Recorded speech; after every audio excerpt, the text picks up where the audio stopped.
La SNCF annonce qu'un TER sur deux sera en circulation à partir de lundi. Et en attendant, les travaux d'entretien continuent sur les voies. Exemple à Besançon avec Jean-Luc Gantner et David Martin. Une circulation des trains réduite au minimum depuis le 17 mars, mais des ouvriers sur la voie. Une obligation pour continuer d'entretenir le réseau, même pendant cette période de confinement. Nous travaillerons en DEV de type G, sur la voie 2 et la voie 1. Elles sont prévues à 22 h jusqu'à 5 h du matin.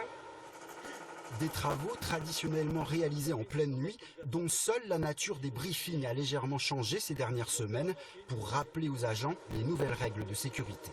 J'espère que tout le monde s'est lavé les mains. D'ailleurs, on va se les laver souvent. Si on tout saute, bien sûr, c'est dans le coude. Ce sont tous les gestes préconisés. Je suis là pour assurer la sécurité de tout le personnel sur ma responsabilité. Ce qui veut dire éviter les accidents vis-à-vis des risques ferroviaires, le port des EPI et autres.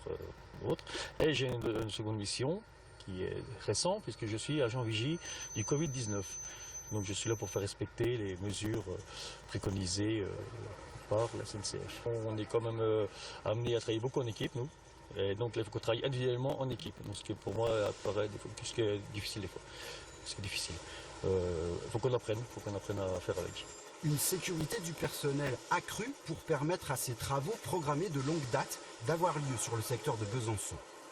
Nous avons détecté donc quelques défauts sur la voie au niveau de la géométrie et donc nous avons en charge de remettre la voie à hauteur pour permettre donc la libre circulation de tous nos trains en toute sécurité. Des travaux d'entretien réguliers maintenus ce mois d'avril dans la région, alors que la majorité des grands travaux de modernisation du réseau ont par contre dû être stoppés et reportés à cause de la pandémie.